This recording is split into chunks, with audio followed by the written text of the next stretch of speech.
Good morning বন্ধুরা, সবাই কেমন আছেন? আশা করি ভালো আছেন। আর আমিও ভালো আছি। আমার আজকে রান্না হয়ে গেছে। তো চলুন আজকে কী রান্না। তো আজকে আমি এই যে কর্তার খাবার বেড়ে নিয়েছি।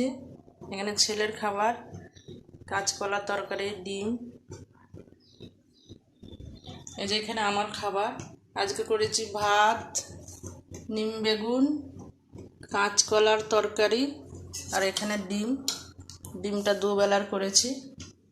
এখানে দুধ বসানো আছে, এখানে চা হচ্ছে। তো চা খেতে খেতে আপনাদের সঙ্গে একটু গল্প করে নেব। আমার চাটা হয়ে গেছে। তো চলুন আমি খাবারগুলো ওদের থেকে দিই।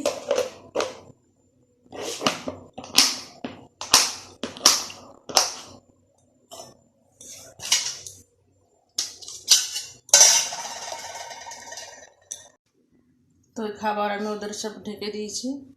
রান্নাঘরটা মোটামুটি গুছিয়ে নিয়েছি। দুধটা একটু ঢাকা দিয়ে দেবো। আজকে চাটা গ্লাসে নিয়েছি আমি আজকে। চলুন এখানে মুড়ি নিয়ে নিয়েছি, এই যে চা।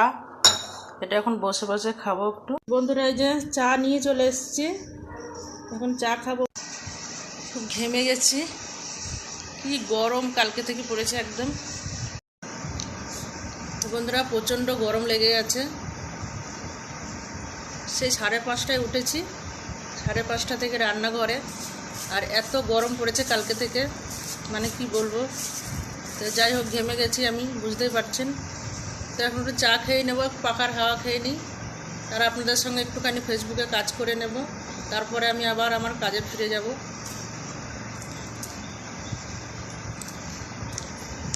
তো সবার কেমন আছেন বলবেন, আর পুজোতে কার কী কেনাকাটা হলো আমাকে একটু জানাবেন। কেননা আমাদের এখনও হয়নি কারোরই কেনাকাটা। পুজোতে যদিও বেশি দিন আর বাকি নেই, পুজো তো চলেই আসছে, একদম কাছাকাছি চলে এসছে। এখনও কেনাকাটা করতে পারিনি, আর এই বছর হবে কি না সেটাও জানি না। অবস্থা খুব খারাপ। যাই হোক, সবাই ভালো থাকবেন। টাটা।